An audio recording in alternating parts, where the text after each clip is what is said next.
Welcome to Frequently Speaking. This is your host, Max Wellness. Now, here on this podcast, we're going to start to break down words that we speak outwardly and how their vibrations create what we frequently see. Now, in today's episode, we're going to delve into Mountain of a Man. Welcome to another episode of Frequently Speaking. It's your host, Max Wellness, and you already know here on Frequently Speaking what we do. Now today, it's going to be all about the men. Guys, this is a paramount moment. When we connect and we're coming closer to our center, what is it truly that we may feel that we are missing? In Mountain of a Man, we're going to discuss how the ritualizing of the view of the body and creating ceremony within, how men can connect to their body and their true nature. We're also going to be defining ceremony, cultivating how we see through this lens of sanctity without sacrifice. We're also going to unravel ritual and routine, the shifting, the systemization of the quantity and routine valued thinking to the quality of ritual way of being. I wanted to share this episode and these couple key points because within doing men's work, within creating men's retreats and working so much around the masculinity and also ushering in this divine sense of masculinity in this new age, these are a few key factors that I've learned from being within the feminine, as well as expressing through this own sacredness of masculinity. And as someone that has looked deep into their own level of masculinity, looked deeply into their own shadows of the way that masculinity has been paving the path of my life, and also how it's been being expressed through me culturally, societally, ritualistically.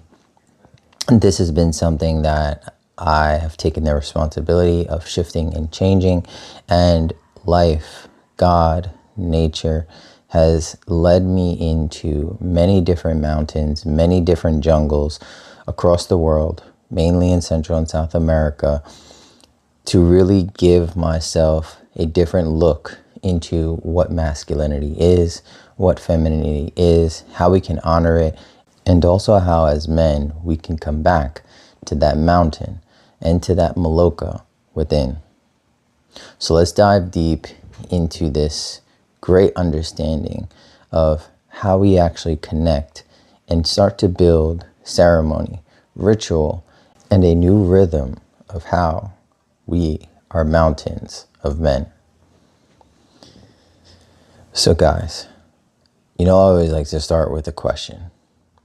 But I really want to ask a personal question and really sit down and think about this and meditate on it. What is the relation to your body? Like seriously, not just, the body is a temple, but where is the sacredness in how you go about your daily life? Do you just think of it as a vessel that's meant to get her done, or a finely oiled machine? The things we do each day and how we bring things to manifest by picking things up and putting them down are done by support of our body. It's the supporting mechanism we've been gifted as we walk this planet in this time and place, and we choose it to house the soul that we are. And if we learn ancient knowledge and bring in ancient wisdom, the sense of soul, S-O-L, the sense of sun, S-U-N, and the sense of S-O-N, sun, is actually all the same ideology of the same presence. When we look into ancient wisdom from Egypt, ancient wisdom through Kemet, we learn these ancient teachings that when they spoke of this, and when you get into South America and their ancient ways of knowledge, it translates to soul, but they connect the sun with God consciousness, meaning the masculinity. Now, we're not going to touch on, Mother Earth, Pachamama, Isis, these things. But when you have that deep inner knowing and you unlock that wisdom of really seeing how your body is a vessel for this light consciousness, which is the light soul, the light sun, and now you have given it the personality of a son because you were birthed by a mother, you were birthed by a womb man. Now we start to develop this relationship with our body. We develop a different type of reverence for the vessel that carries this light. And it's the same vessel that what I was explaining in the beginning is connecting with your feminine, connecting with that feminine side of really seeing that Mother Earth is what is carrying you.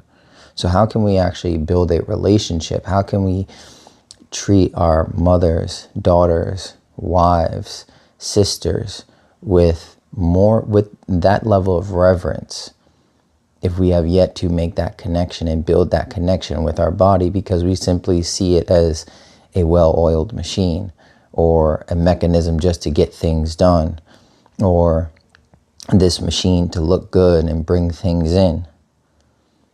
That's where we shift that level of relativity or relation, and that build that relationship to start giving it direction. Now, whether we judge it and say it's too fat, it's too slim, not athletic enough, or not hairy enough, is all the illusion of the mind set against itself. That's the war within. The truth is, it's of the earth. And just like the mountains that run along her body, we are the immovable placements that shape the world. The power is also a privilege in that we must not allow ourselves to get drunk off that power of the impact that this body can make. We must remember as a man, meaning mind, to conquer and control the mind, to praise the body. This is the true test. This is coming into kingship through sonship. We must first learn to be a son. Really listen to that. In order to be a son, S-O-N, you have to have reverence for that father, for that mother. So seeing how that same S-O-N is down here as a personality of this light, of this higher being, to see that its body is holding that S-U-N, you have to treat it as that of the mother, as the house of our soul, as the maloca bestowed to us by our maker. So if you don't know what a maloca is a form of a temple. And I'm going to go into this a little bit deeper as we go into this podcast. But these are and this is actually not even the original name. This is a derived name to kind of westernize it a little bit, but so that people can make a little bit more reference. But in Central and South America, they have temples, just like in the Middle East, they have, mosques. In Europe, they have churches. In India, they have temples. All of these different things are just another name for a holy house. So in Central and South America, they have something called malocas. And this is what you learn when you go deep into the jungle, when you go deep into the forest. You start to really understand what maloca means when you feel the presence of this house that is built. Now, yes, it is a vessel. Yes, it is a container, but it's the same relation to your body. Let's go back into this idea, right? Now, this idea is to show us time and time again in our daily life, but it may not look as you may think. It could show up as a bag of Doritos or a TV remote, even a massage in Thailand. Point is, are you missing more shots than you're making at remembering your sanctity? When we start taking advantage of the body, feeding it bullshit, treating it with bullshit, treating it disrespectfully, taking our levels of our energy. This goes into the chakra systems. This goes into biological systems. And when I speak about the body on this way, we're going to peel back some of the layers, but just know that I'm speaking about it holistically. A bag of Doritos is going to infiltrate your integrity on a biological level. That also sort of seeps down subtly into your mental brain. It starts to change the way that you think. It starts to change your chemistry. It starts to change your endocrine system. Like, I'm not going to go into the science, but this stuff is proven. But what we see on the outside, because that's where we're living, is we see a bag of Doritos. We see that extra Coca-Cola. We see that extra bottle of tequila, whatever it may be. Same thing with the TV remote. And then these excessive, sexualizing of your massages in Thailand, or, going out to the club and like picking up women. It's like, you know exactly what is happening. So how do you bring the sacredness back to that temple? How do you bring the sanctity back to that maloca? You wouldn't do that if you were in a church. You wouldn't do that if you were in a mosque. You wouldn't do that if you were in a temple.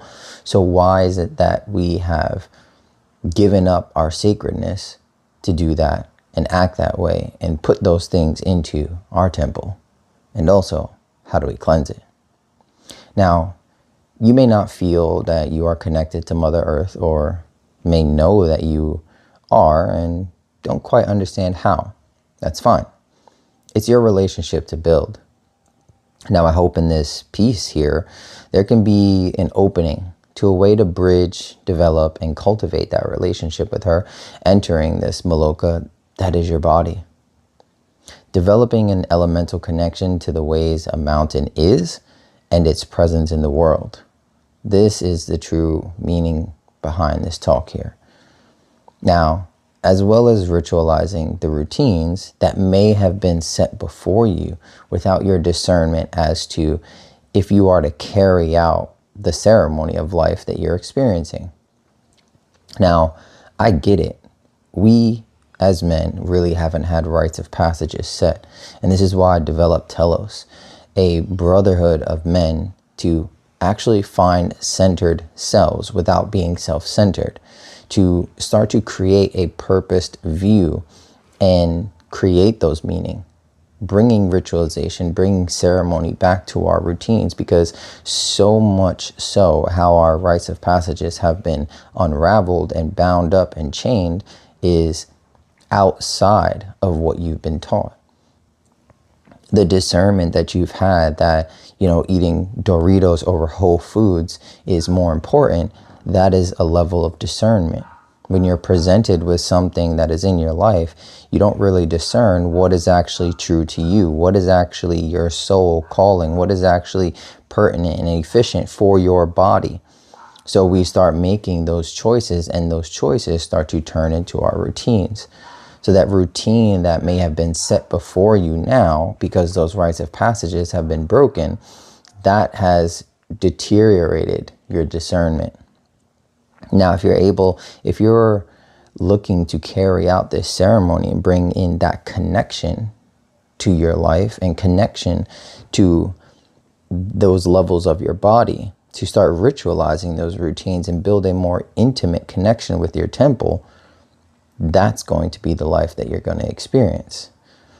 Now, when you start doing this in hopes to shift the ways that you see the body for its true sacredness and invite in a reclamation of what is truly divine presence, this I see as a true connection to the nature of connecting to being a mountain of a man.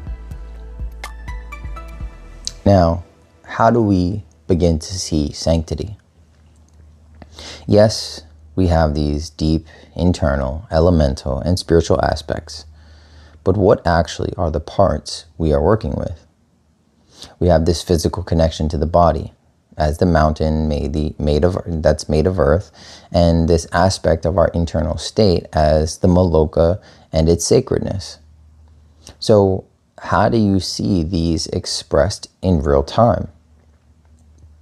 When I began to expand my relationship with the wisdom of different tribes, religions, and ways of life, I soon came to realize this was all a reflected connection of me and my relationship with how I viewed sanctity within as a man.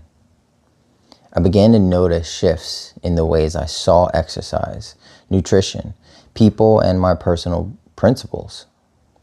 For example, exercise became an intimate conversation with my body within the movement practice, from training athletes, house moms, and even with guys in prison. There were so many ways to move, and it's about intentionally conversing with our own individual body. Now, this is something that developed because of what brought me into it. You know, I used to be really overweight, and I was struggling with food and addiction and alcohol and all these different things. And exercise became a way to connect with the body. So as I started to deeply learn and started to reflect, and what do they say? Reflection is hindsight, or hindsight is 2020. There you go. This started to come in a lot clearer of how am I actually expressing? How am I speaking about movement? How am I speaking about exercise to an athlete that they only want to be told A to B to C to D? How do I explain and express exercise to a house mom that wants to really deepen the relationship with her body, but not cognitively, more emotionally, because cognitively her mind is taken up by so many tasks and things that she needs to do to take care of the kids? And also even in prison, how do you get into a space of exercise and movement to chip and chisel out the ego that is present, but also deal with the emotional confines of anger, of frustration, of hypervigilance, of narcissism, all of these different things. So navigating those emotional spaces were just expressions into the physical reality, which was a physical environment. So this is what actually builds our relationships. And this is something that goes on a lot deeper on a spiritual level that I don't want to get into right now. But I'll just say this. If you're a guy with a no pain, no gain mentality, that's going to be the subtle message that you're sending to your body as you exercise. There's no pain, there's no gain. I equate gaining, I equate growth with pain and suffering. Great, I get it. That in a way makes sense, but that's a very linear sense of mentality. If you think about growing in your relationship or growing with your business, do you think about this with the same mentality of no pain, no gain? Do you need to have your girlfriend or your partner crying and going through the stress and the struggle for you guys to grow? Do you have to lose a bunch of your money and never really get like a really inside, like deep look of what your business actually looks like before you actually grow and gain? I don't personally believe that that's the best route. Is it a route? Absolutely. Sure, you can 100% create that with that mentality. But is that going to deepen your intimacy in your relationship, in your business? You start thinking, like, I need to be in pain to progress. If your mind is fixed on, I need to get rid of this fat, your intention will be set on the dislike and the fat, rather than focusing on positively charging the body towards the performance and weight improvement. That's the key difference of discernment and masculinity, is where we place our light. Where do we shed our light on? Or have we all just been fixated on this routine of, oh, I need to get rid of this fat. Oh, I got to lose this weight. Oh, I need to, be better. Oh, I need to be. And you start placing that intention, placing that light on the dislike and the thing that you want to eradicate. So then you start creating pain, and you're conquering and you're conquering and you're conquering. And that isn't what masculinity is about. I believe that conscious, that soul, that true light, that God consciousness is a loving light, and it's sacred. So that sanctity of your positive nature is comprised by the ill thoughts that you start to create. Now, you may know this already, But how is it practiced? I think as men, a lot of us get into that ego of, oh, I know. But how is it practiced? The earth that is your body is scientifically made of matter. Now, if you are eating and drinking artificial and nutrient deficient foods, how is that any different than polluting a country? How is that any different than bombing a tribe? How is that any different than enslaving a whole community? How do you expect to be authentic and nurtured if these negative thoughts of change and judgment are allowed within your mind, are targeted at yourself? How is that different than two countries in war over opposing religions, economy, or resources? What is the difference? Do you see what I mean? Let's shift this a little bit and go into mountain, man. As a man, we come to identify with the material world, right? We see the money that we attain. We see the cars. We see all the accomplishments, the accolades, all of these things. And as men, we embody the state of the mountain, that which holds on to the memories of the Mother Earth. As men, we hold steady, weathering the times, conditions, emotions, and situations. Remaining reliable, taught to be taught, we hold on with the strength of 1,000 men. And we do this so that others may not feel or bear the weight that we have on us and in us. The rigid stone, hard as steel, and holder of all structures. We as men are mountains. You may not understand or feel the presence of a mountain unless you visit an actual mountain. If you haven't traveled to Central, South America, India, Africa, to actually experience what it is, the majesty of a mountain, then I truly don't know if you can actually connect to that presence within. And this is more so of an invitation of seeing the ways that you've been taught, seeing the different relationships that we have within, connecting to that material version of us in the world. As I sat in one of the jungles in South America, I heard an elder speak about the relationship between the clouds and the mountain. And he spoke of the mountain in a way of this masculine presence of these grandfathers, the Apus. And he spoke of them as holding on, like being as what we, and I'm saying this in correlation to our body and what we can kind of understand if you didn't really experience that full story. He spoke of it as the body, but also the masculine aspect of the body to hold on to this weight. As the Mother Earth filters through, she's more, fluid and water and the rain and the seas and the rivers and all of these different things. And she filters things through. She moves the emotions, she moves the pain, she moves the pollution and, filters out the dirt and the cancerous things that, humans and smoke and all this stuff, right? But the mountains remain true. They remain solid. They hold the vibrations in the matter. They don't move at all. They just hold and receive. And it's kind of like how men are in that way. So in this deeper ancestral understanding, what was really conveyed is the wisdom that our body has. And in the sense of the wisdom that the mind has, and mind being man. So to really understand the presence of that mountain that is within, and how those actions and those behaviors are portrayed and reflected into you, why you hold on to these things, why you remain immovable, why you stay so rigid, it's because it's in your nature.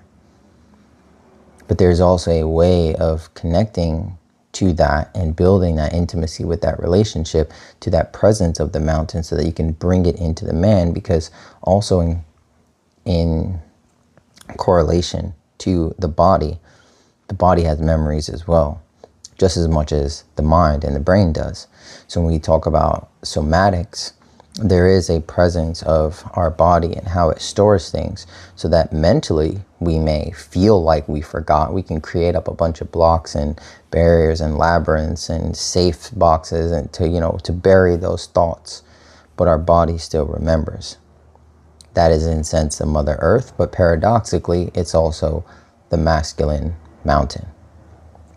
Now, when we see and make that connection to the body, when we see and make that connection and bring that presence and bridge it from that mountain to that man, we start to see it for the sacredness and that maloca that is within.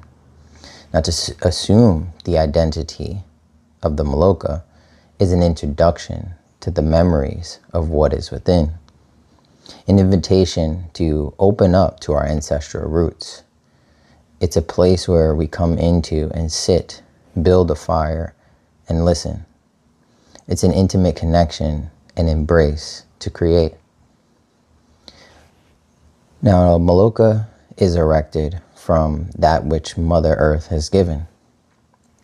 Palm leaves, wood, bamboo, vines, water, and soil. Crafted in the formation to reflect the mountain and its structure, but spacious within.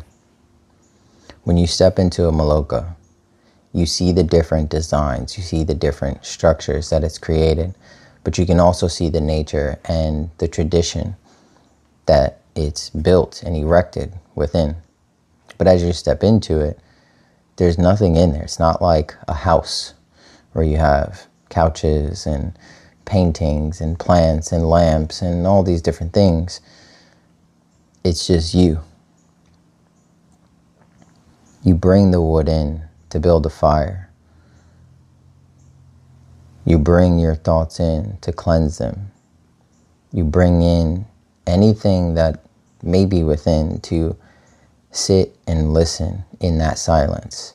You allow those things to reverberate. You sit with the fire to cleanse, to transform. Whatever sanctity is created within that ceremony, and you give it to the smoke. You give it to that humido sagrado, that sacred smoke, so that it may rise up and go into the roof and it seeps out.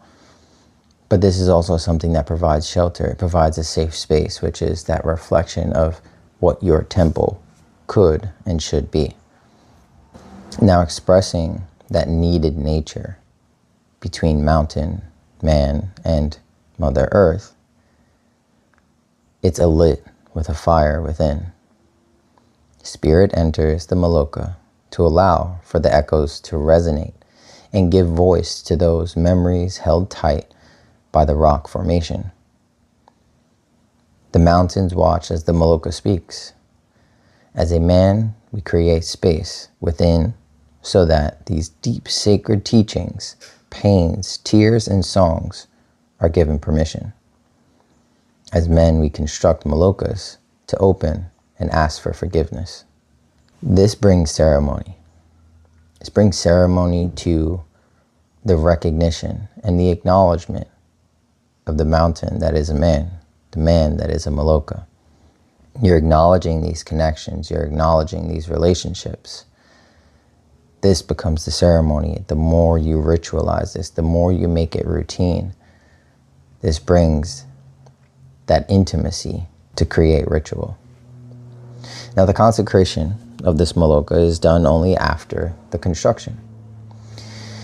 It's the ceremony that comes with the routine of ritual, the consistent revisiting of the maloca and lighting the fire, whether it be to listen or gather, to speak. It's the continuance of the visit that is what matters. The mountain is a phrase of a man in his ways, the form of his devotion to his identity and the keeper of all things sacred, his or not. The mountain is possessive. It's not yours, the ancestor whispers. If it's not mine, then whose is it? Who am I? The protector of all things in the future, past and present, speaks through tense fingers and grinding teeth. As men, we protect that which we feel is meant. It is a transcended judgment into discernment that allows him to be blessed. Taking that into consideration, this relationship of building between what it is you have constructed as a man and what your nature has constructed as the mountain. This is where we can start to look at our behaviors, look at our rituals, look at our routine, and start to shift. Start to consecrate the things that we do, the exercise that we make, the relationship with our sisters, the relationship with our daughters. All of these different relationships are a representation and a reflection of the man that is a mountain. How do we make a maloca? Just as I spoke about the construction of the maloca, this invitation to construct a maloca in his name, a portal to spiral those memories, those things he holds on to enter into a forgiving space. A maloca consecrated in his grandfather's name. A tradition passed on that he now drinks in, nourishing, accepting, forming as his mother holds his skin. As a man, we must choose to do this. To have the courage, strength, and will to climb the mountain, stretch his bounds, walk into the maloca, and drop to his knees ready to release. To reach into the roots that were never his seeds. To trust in the structure that holds him as the maloca. To the presence of the mother as she whispers, and his father as he holds him. This too shall pass, reminding him that the memories that he has, the tension of his hands, is no longer his. To let go and assure him that the path that he walked with that message, that mission, holding that heavy package all this way, is now completed. All he need do is lighten up. Better said than done, says the sun in the firelit maloca. But what he doesn't know is that what he holds on to is an echo of what was already done. With the ill-informed knowledge that he is preventing it from happening. Protector of the world as a proud son and an anchor holding on. In this short story, this is really a story that is about each man. As we hold on to the things. And yes, it is in our nature, but it's also remembering how to breathe, remembering how to step into that maloca, commune with our mother, commune with our father, and really be vulnerable. Come back into that space to create that ceremony, to open up, release those memories, those tensions, those things that are no longer serving. How do we actually give to the fire? Now, this only comes with practice. It only comes with experience. So I ask you, when was the last time you sat in front of a fire? When was the last time you sat in front of a fire and just stared into the fire? Gave everything, truly opened your heart, truly opened your mind, truly opened your body to the warmth of the fire, to burn those seemingly sins away, to burn that tension away, to truly give it up to that unconditional love, to what is your nature. Now, what he doesn't know is that he holds on to this echo. And when I speak about things that are already done, it's speaking about the past. Most likely, if you're holding on to things, if you're holding on to an old relationship, an old habit, an old behavior, an old thought, whatever it may be, and you're holding that in the present moment, it was already done. It's just that information, that knowledge, is the thing that's perpetuating it. You're telling yourself you need to hold on to it because you are this protector.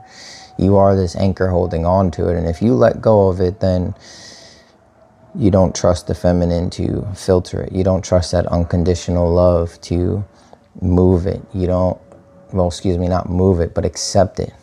You don't trust that fire to burn it and transform it.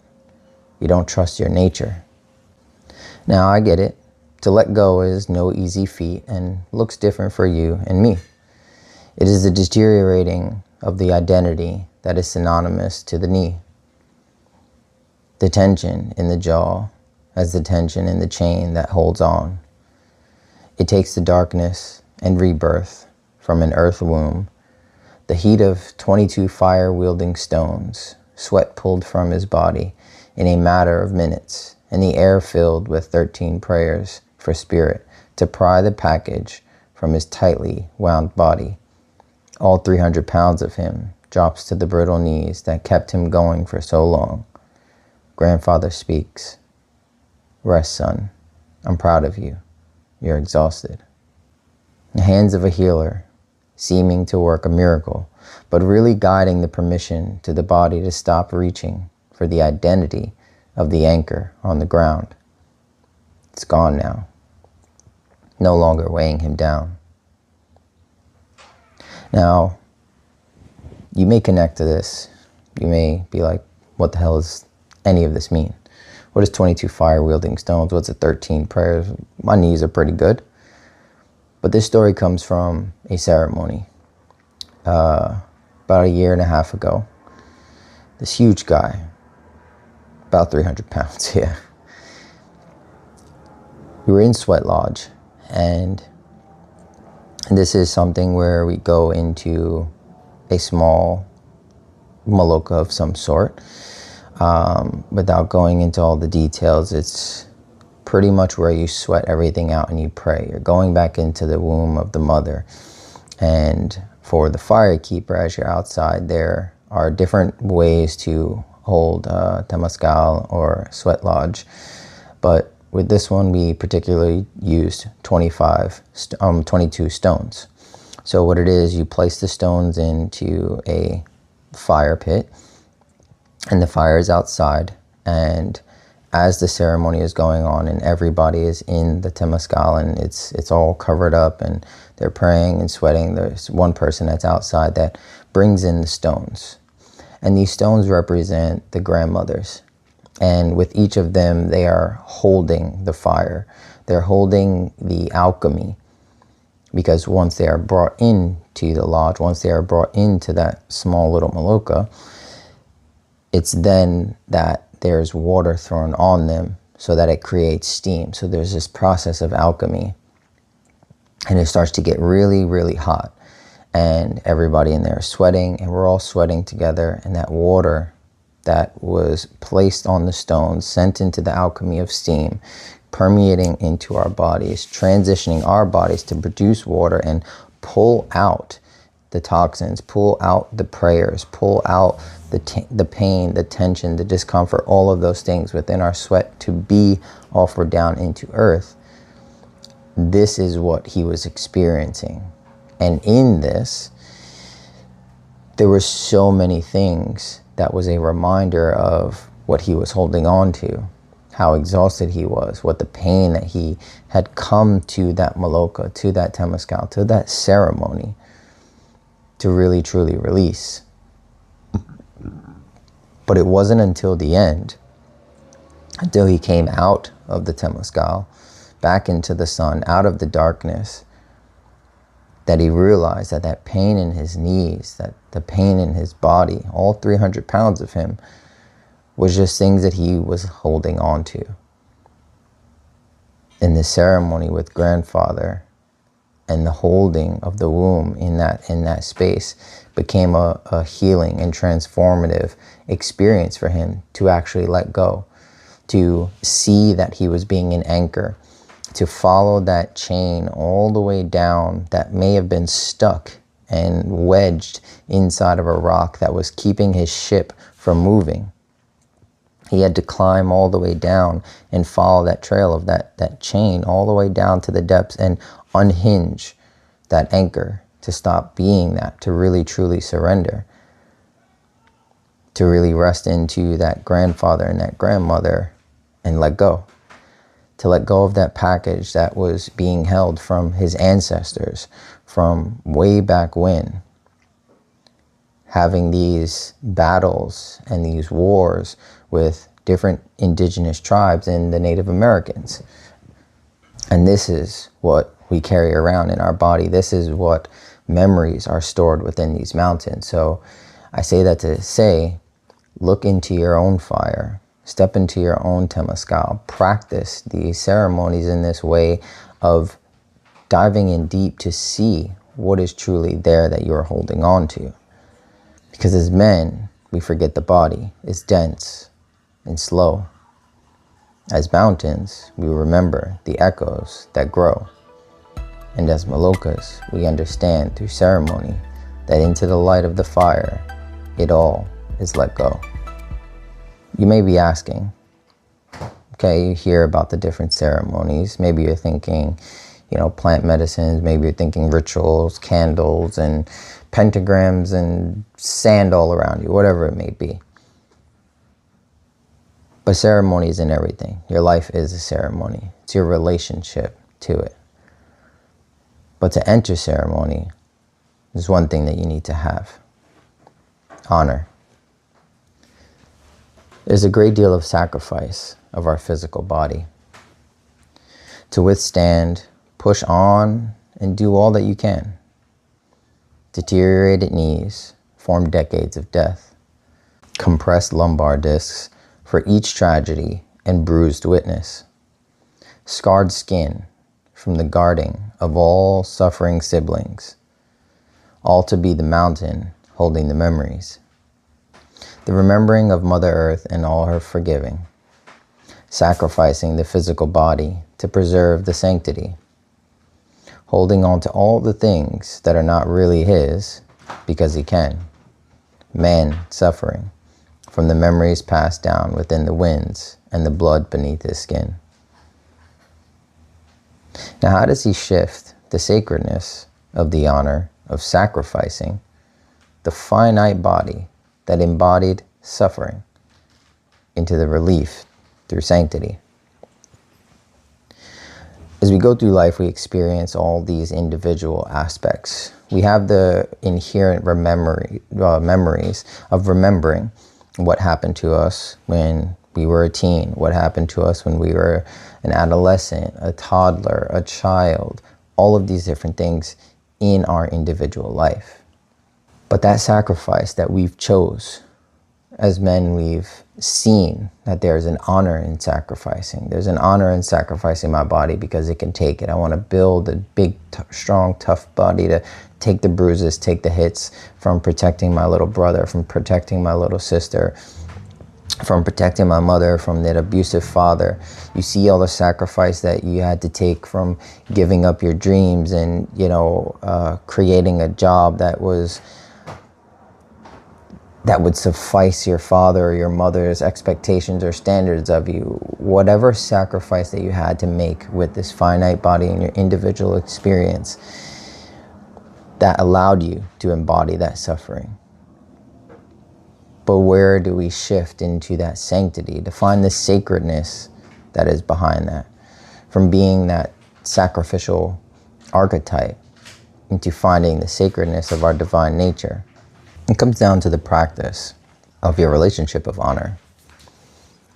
To really look at and shine the light of certainty and truly disembody that sacrificial suffering. This is where we find our sanctity. This is where we find the sacredness in the things that we do on a daily. Do you see the sense of this routine? Do you see the difference between ritual It's that internal tuning and composure that you have of what is allowed within the maloca or temple is what preserves the sanctity and respect within. Now, I don't know about you, but the way I was raised is like, you walk into somebody's house, you take off your shoes. The energetic understanding behind that was, you know, these women, and these are who I was taught by, these, you know, these older, what you would call abuelas, or like grandmothers or mothers, that would tell you, you know, like, you're bringing the streets in, you know, leave your shit at the door.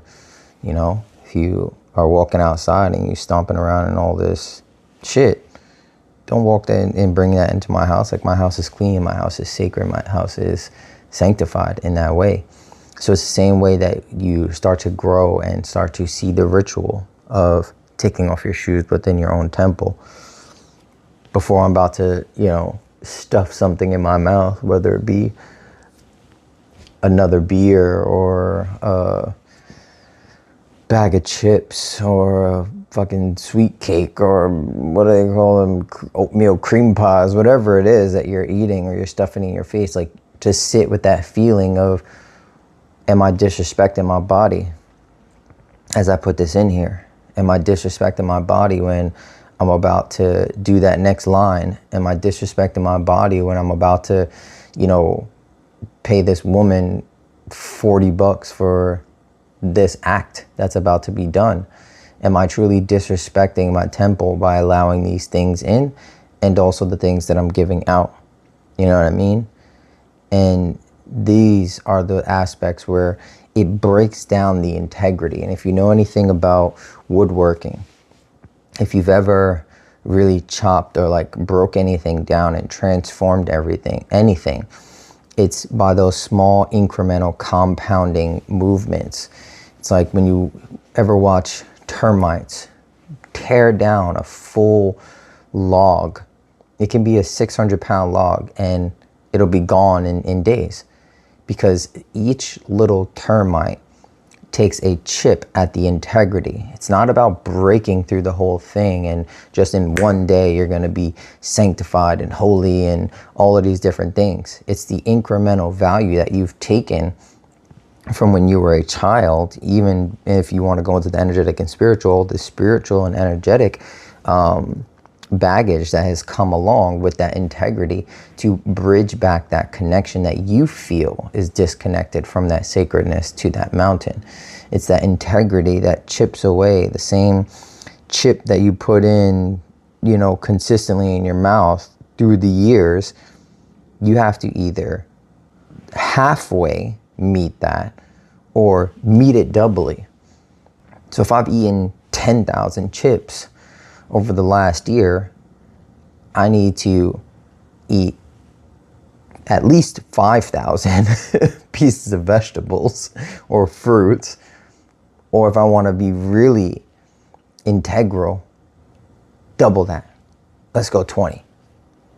Why not? Because that's how I need to really clean this. And there's also something about fasting that comes into this play in the physical body that I take into practice, right? It's like something came through in a ceremony about this, and I really saw and envisioned my body as this temple. And the fasting was really like, even though I'm consistently like, because I fast every 30 days, every 28 days for the full moon cycle, right? So during that time when I'm eating, doing everything that I want, and I'm just kind of, you know, doing my prayers, doing all those things, it's kind of like lighting incense in your house or lighting candles in your house. All that soot and that smoke, like you might be there present with, and you know, feeling it and smelling it, and it all smells great and blah, blah, blah, but we don't really remember that there's smoke that's being lifted into the ceiling. And after all of those years and all that remnants and that residue gets left on the ceiling and on the walls, and we don't clean the walls. So the fasting is kind of like that period of when I stop burning the candles, stop doing my prayer, I close the doors down, and I wash the whole temple from top to bottom. The walls, the ceilings, everything. Get all those things off. It's not in a sense of, oh, it's dirty. It's that this comes with it. I love each act of eating, and I trust each act of eating, and I honor it. But to find that level of sacredness within it, you start to clean out of relief. You're not cleaning out of, oh my God, this is so disgusting. I need to get rid of this fat, and I need to get rid of this residue, and I need to get rid of all these. You made those decisions. Now you're implying this judgment on yourself. And that's the part of the suffering. We create that own suffering and we start whipping ourselves like these ascetics. That's not the sanctity in it. Now, when I'm speaking about this internal composure, right? It's about how we see respect within ourselves. Now, this is something else to meditate on. Like, sit down and really ask yourself, how do you truly respect yourself? And does that reflect in your actions? So, like, when I had begun to really look and fortify my principles, like, I started to really look at them, get them down on paper, and I started to fortify them, like, meaning connect to a feeling about these actual principles and their surrounding values. I began to see so many things in my life pop up for me to throw into the flame. Like, seriously, there was these things that I was valuing, and I realized things that I wasn't really valuing that I thought I was, but really connecting those principles to those values, like, these opportunities showed me how the ways in which my past was within my present and how they were resonating with these new frequencies of these set principles. So in a way, my maloca didn't have the feel of a maloca. So for example, harmony is a principle of mine. Despite your definition of it, there's my definition of it. And I root into the being of harmonious walks of life and intend to express that in the ways that I am throughout life. Now, I noticed that as I began to embody this principle deeper, I saw how my maloca was disharmonious with those that walked into it, whether it be partners, whether it be my family, associates, whatever it was. It was not creating the welcoming and peacefulness that was connected and valued with as harmony.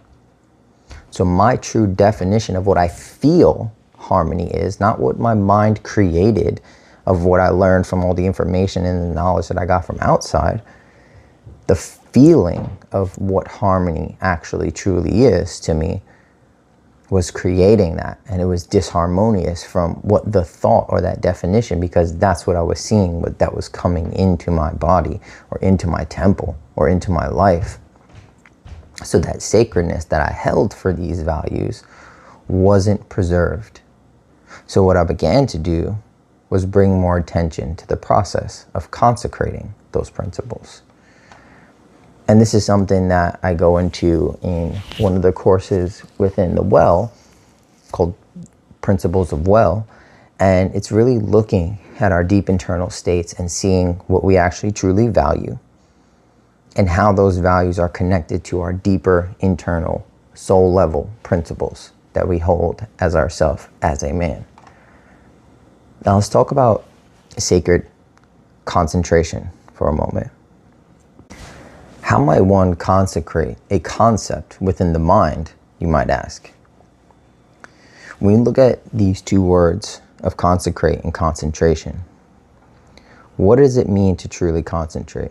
You know that we truly live into this life right now where there's so many different distractions, whether it be your business, whether it be women, whether it be food, whether it be things that you want to accomplish and whatever the case may be on Instagram and social media and blah, blah, blah. So that lack of concentration has been deteriorated. Those termites have been eating at the integrity of your concentration. So what does it truly mean to consecrate that concept within your mind, within your man, within your mountain, within your maloca? Well, I can't say what that looks like for you, but I can share my way of going about it. I started defining what I felt as consecrating and why I felt it was truly important. For that, I went into what I know about sacred consecration, and ceremony. I went to the culmination of truth, which was really a culmination of my knowledge through experience, spiritual teachings, and the distillation process within my own self-compass.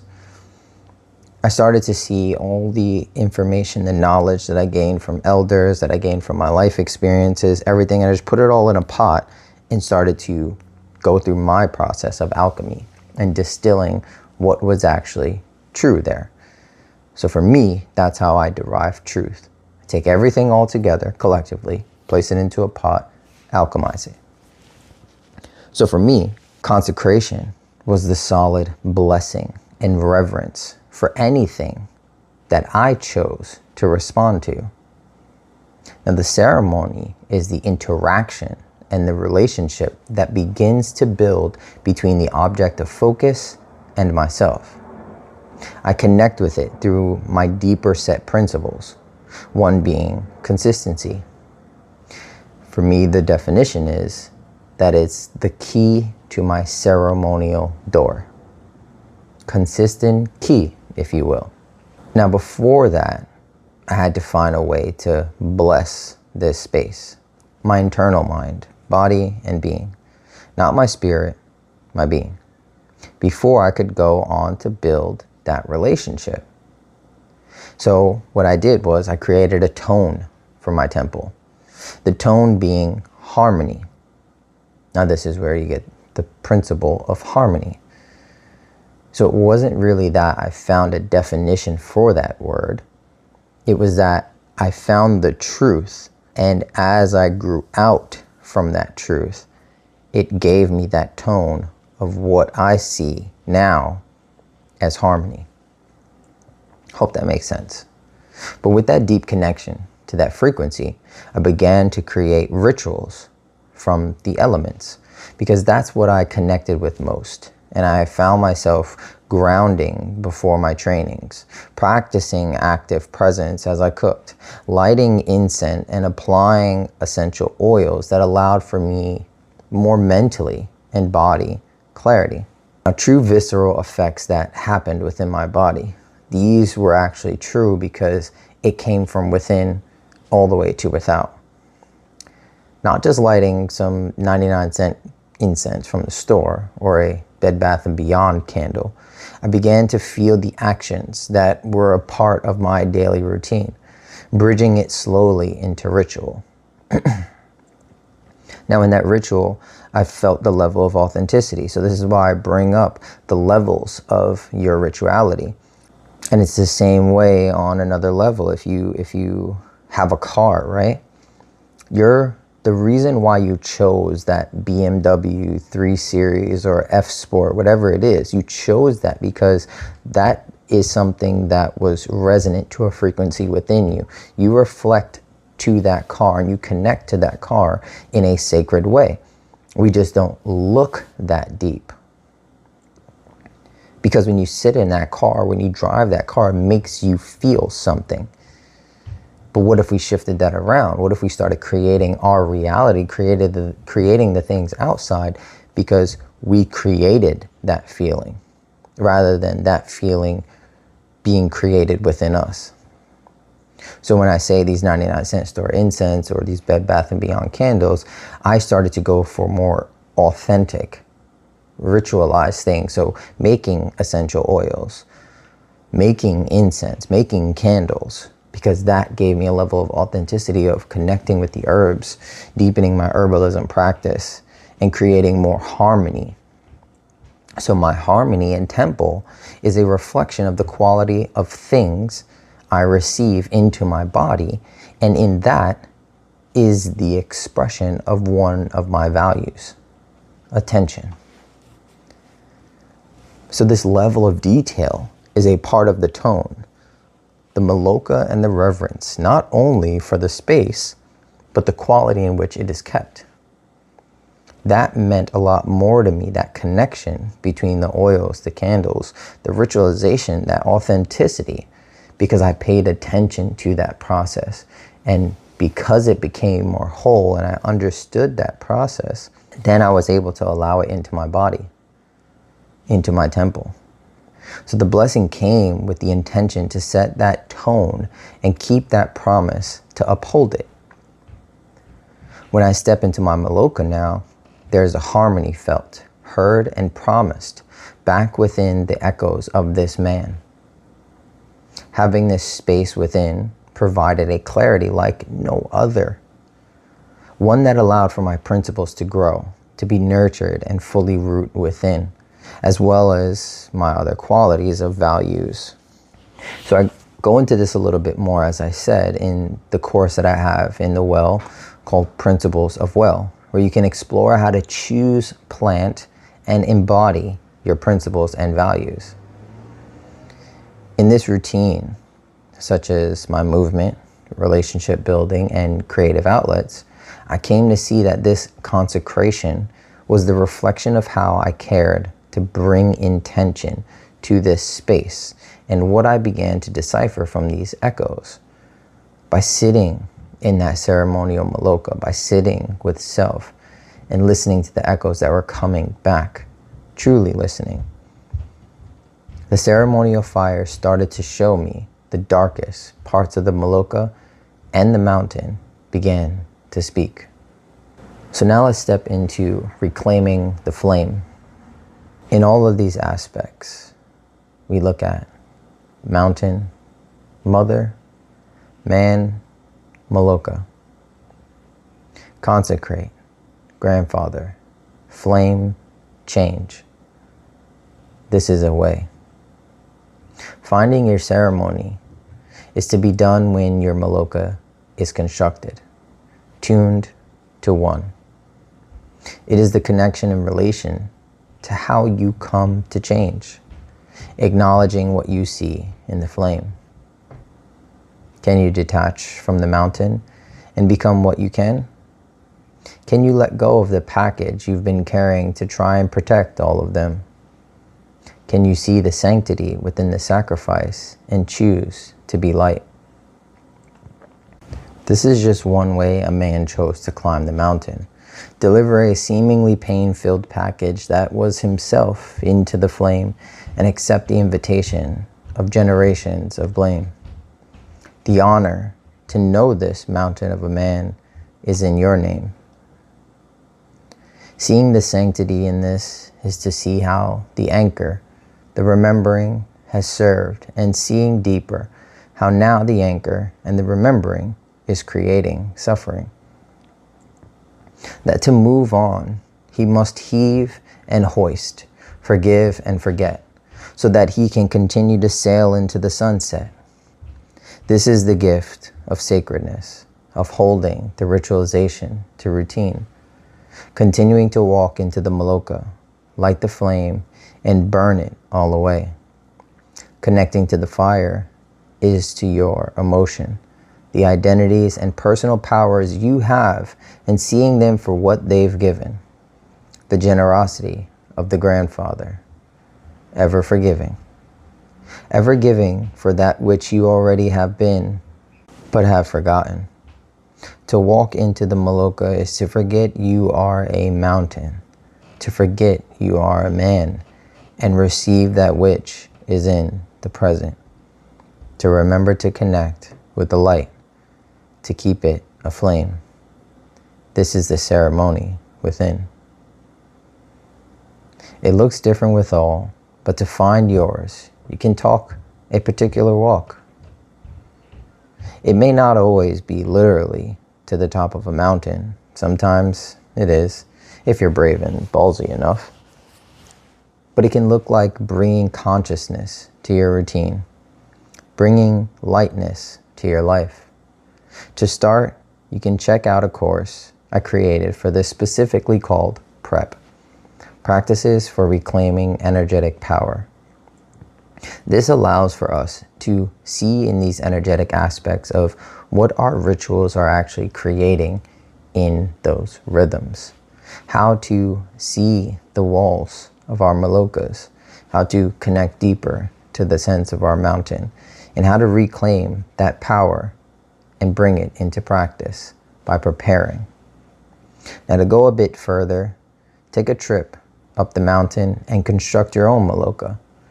Join Telos, a fellowship of men that are moving mountains, figuratively, physically, and quite literally. In this, we look at the energetic, the spiritual, the physical, the financial, and also the legacy that we are all building from within. How we connect like the Appalachian Mountains, of many mountains in line, holding steady, holding strong, but knowing when to release and sing our song. So brother, I say to you, find your mountain, build your maloca, sit in silence and commune with the man that is within. For you are a mountain of a man. If you like this episode and would like to explore more perspectives like this with me as we get a bit more intimate and intricate look into our internal vibrations, be sure to tune in to next week's episode and subscribe for more. Until then, keep frequently speaking what you frequently see.